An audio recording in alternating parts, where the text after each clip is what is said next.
अगला जो हमारा टॉपिक है वो है पशुपालन।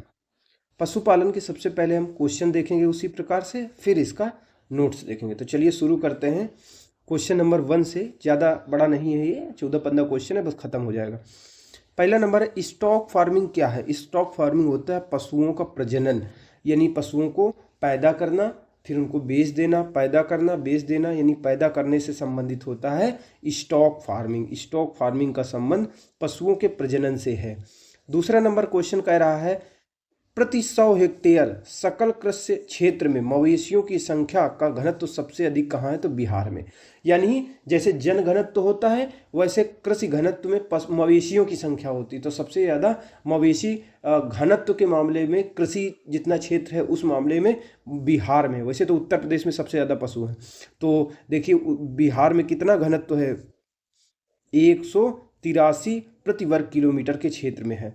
ठीक है, ये करंट अफेयर का है, इसमें छोड़ देते हैं। कह रहा है भारत की लगभग 1/3 गाय बैलों की संख्या किन 3 राज्यों में है, तो ये बदल जाएगा।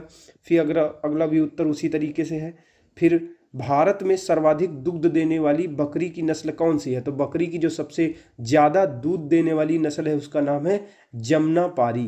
तो जमुनापारी एक बकरी की नस्ल है जो सबसे ज़्यादा दूध देती है। ठीक है, और ये मांस और दूध दोनों के ही दृष्टिकोण से अच्छी मानी जाती है। मान लो एक दिन में 2.5 से 3 किलो दूध दे देती है जमुनापारी बकरी।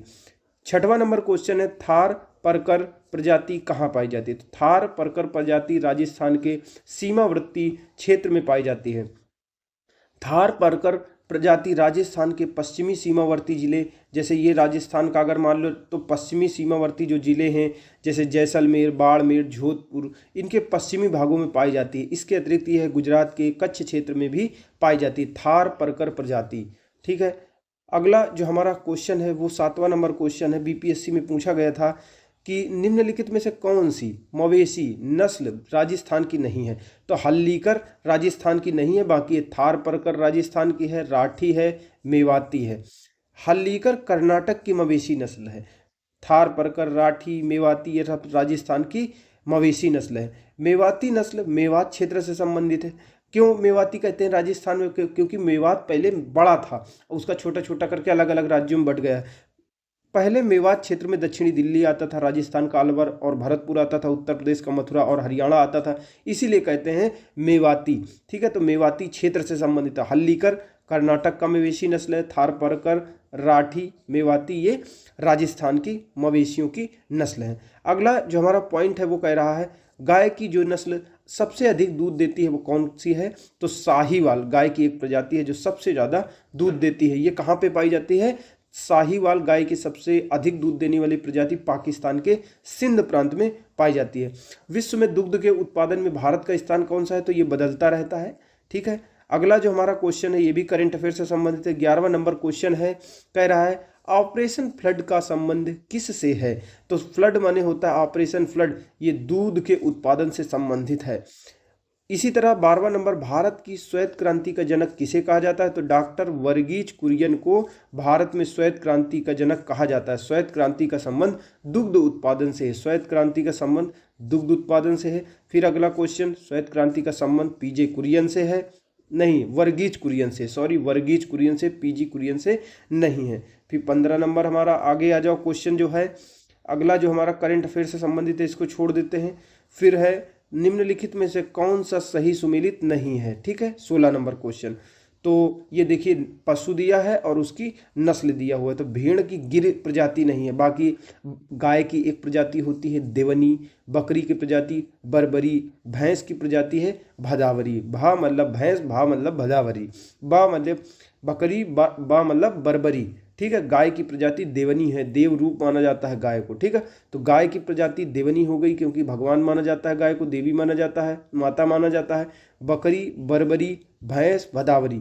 भेड़ की गिर नहीं है, भेड़ की एक प्रजाति गिर जो है वो गाय की ही एक प्रजाति है। ठीक है, और गाय की एक प्रजाति देवनी भी है। 17वां नंबर हमारा क्वेश्चन है निम्नलिखित में से कौन से कथन खराई ऊंट के संबंध में सही है। खराई ऊंट का जो मतलब है जो खारे जल के क्षेत्र में रहता है उसको कहते हैं खराई ऊंट। तो एक ऊंट है जो गुजरात साइड रहता है, तो जहाँ पे समुद्र है वहाँ पे वो तैर के जाता है, तो उसी के संबंध में ये क्वेश्चन है। तो इसका दूसरा और तीसरा सही है, तो दूसरा और तीसरा इसका देखेंगे। उनका नाम स्थानीय शब्द खारा, जिसका अर्थ नमकीन होता है, से उत्पन्न होता है। खराई ऊँट का जो नाम उत्पन्न हुआ है वो खारा से उत्पन्न हुआ। अपनी चारा भूमि तक पहुंचने के लिए समुद्र में लंबी दूरी तक तैर कर जाते हैं। जैसे मान लो किसी टापू में समुद्र के अंदर कहीं चारा गाय है जहाँ पे उनको खाना मिलेगा, चारा मिलेगा, तो पहले समुद्र को पार करो फिर इनको जाना पड़ता है। तो चलिए इसके बारे में पढ़ लेते हैं। खराई ऊँट गुजरात राज्य के कच्छ क्षेत्र के खारे दलदल में पाए जाने वाले ऊँट की एक दुर्लभ प्रजाति है। अगर ये गुजरात का इसे मैप अगर बनेगा तो यहाँ पे कच्छ क्षेत्र में पाया जाता है। यहाँ पे दलदल भी है, पानी भी है, दलदल भी है, पानी भी है, तो वहीं पे ये प्रजाति पाई जाती है। ठीक है, यही किनारे तटों पर दुर्लभ नस्ल है। यह शुष्क भूमि एवं तट के दोहरे पारिस्थितिकी तंत्र में पाया जाता है। उनका नाम स्थानीय शब्द खारा, जिसका अर्थ नमकीन होता है, से व्युत्पन्न हुआ है। ये ऊँट अपने चारागाह क्षेत्र मैंग्रोव तक पहुंचने के लिए क्या करते हैं? मैंग्रोव की वनस्पति होती है जो समुद्र के तट पर होते, तो वहां तक पहुंचने के लिए इनके समुद्र के उथले जल में 3 किलोमीटर तक तैर के जाते हैं। अब मैंग्रोव का जिस हिसाब से विनाश हो रहा है, तो इस खाराई ऊँटों के भी अस्तित्व पर संकट उत्पन्न हो गया। अब हम इसका नोट्स देखते हैं। इसके क्वेश्चन हो गए पूरे 17 करीब क्वेश्चन है। अब इसका नोट्स देखते हैं। नोट्स देखते हैं पशुपालन से संबंधित है, तो चलिए शुरू करते हैं। दूध के लिए, मांस के लिए, ऊन के लिए, चमड़ा आदि पशु उत्पादों को प्राप्त करने के लिए और कृषि काम करने के लिए, जैसे जुताई करने के लिए, ढुलाई करने के लिए जो फसल उत्पादित हो जाती है, तथा माल परिवहन करने के लिए पशुओं को पालतू बनाने की प्रक्रिया पशुपालन कहलाती है। यानी पशुपालन का मतलब है पशु और पालन, यानी पशुओं को पालने की, पशुओं को विभिन्न उद्देश्यों के लिए पालना, दूध के लिए, मांस के लिए, ऊन के लिए, चमड़ा के लिए पालना, बाहर वाहन के लिए, माल वाहन के लिए पालना पशुपालन कहलाता है। फिर अगर बात करें 20वीं पशुधन गणना, उसके अनुसार भारत में गाय और बैल की 2 नस्लें पाई जाती हैं। वो करंट अफेयर का क्वेश्चन हो गया कि इतने मिलियन, 193 मिलियन कुछ गाय बैल हैं। ये थोड़ा सा आगे पीछे भी हो सकता है, लेकिन इतना याद रहे कि भारत में गाय बैल की 2 नस्लें पाई जाती हैं। यानी गाय बैल भैंस जो हमारे यहाँ पे होती हैं उसकी 2 नस्लें पाई जाती हैं। एक होती हैं दुधारू, जो दूध देने वाली होती है, मिल्क ब्रीड होती हैं, और दूसरी होती हैं भारवाही नस्लें। मतलब कुछ पशु हमारे यहाँ पे जो पाले जाते हैं उनको दूध देने के उद्देश्य से पाला जाता है और कुछ को सामान ढोने के उद्देश्य से पाला जाता है। तो चलिए सबसे पहले देखते हैं दूध देने वाली पशु की नस्लें। इस प्रकार की, इस नस्ल की गाय तो दूध, जो दूधारू हैं तो दूध अधिक देती हैं, परंतु भार ढोने के लिए, कृषि कार्य करने के लिए अच्छे नहीं होते। तो दुधारू नस्लें कौन कौन सी हैं?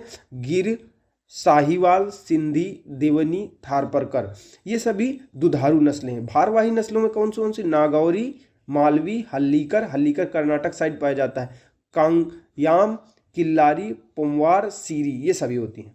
अगर अगला हम पॉइंट की बात करें तो देश की सबसे अच्छी देसी नस्ल की जो गाय हैं, देश में सबसे अच्छी जो देसी नस्ल की गाय हैं वो राजस्थान में ही पाई जाती हैं। राजस्थान में मिलने वाली गायों की प्रजाति थारपरकर, राठी, कांग्रेज, ठीक है, साहिवाल, लाल सिंधी, गिर, नागौरी, हरियाणवी, मालवी, मेवाती हैं। साहिवाल अगर गाय की बात करें, जो अगला हमारा पॉइंट है, साहिवाल गाय की प्रजाति मुख्य रूप से पाकिस्तान के सिंध प्रांत में पाई जाती है। दुग्ध देने की इसकी क्षमता काफ़ी अधिक होती है। तो साहिवाल प्रजाति इंपॉर्टेंट पॉइंट है। साहिवाल प्रजाति दुग्ध देने की बहुत ज़्यादा क्षमता होती है, ज़्यादा दूध देती है और पाकिस्तान के सिंध प्रांत में पाई जाती है। अगला जो हमारा पॉइंट है वो है गंगा तीरी। ये भी गाय की प्रजाति है। उत्तर प्रदेश में मुख्यतः दुग्ध देने की क्षमता काफ़ी कम, जिसकी दुग्ध देने की क्षमता काफ़ी कम होती है, यानी उत्तर प्रदेश में पाई जाती है गंगा तीरी, और दूध कम देती है, ये कहने का मतलब है। अगला जो पॉइंट है हरियाणवी, थारपरकर, मुख्यतः द्विकाजी, यानी चाहे दूध देने के लिए उपयोग कर लो, चाहे भार ढोने के लिए, दोनों के लिए महत्वपूर्ण नस्ल हैं, हरियाणवी और थारपरकर।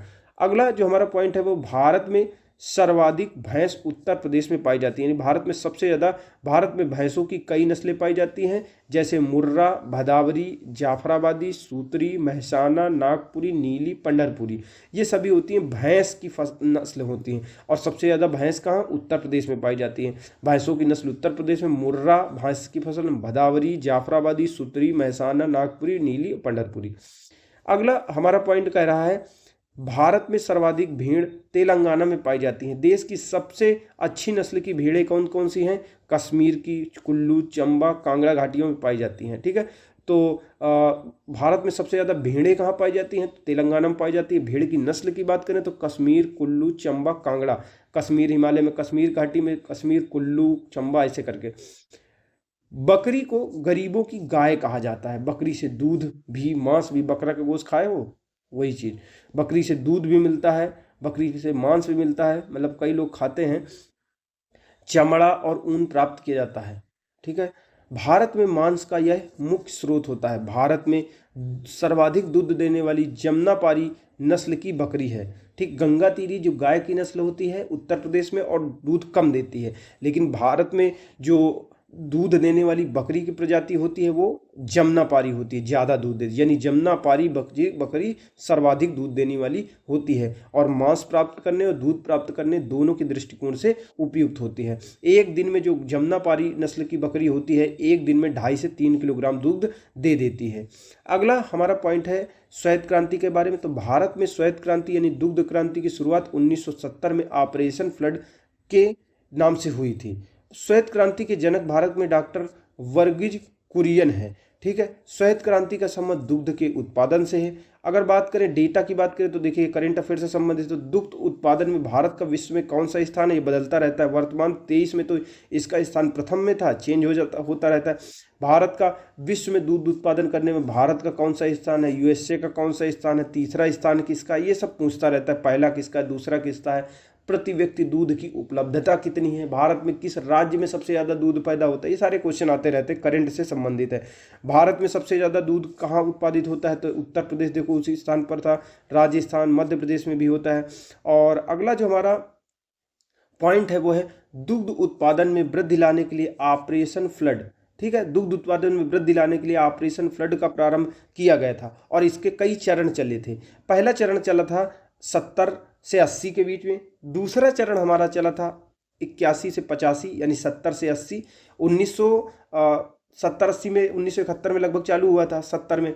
तो 70-80 के बीच में पहला, 81 से 85 के बीच में दूसरा, और 85 से 96 तक 3 चरणों में ऑपरेशन फ्लड को चलाया गया था दूध के उत्पादन करने के लिए।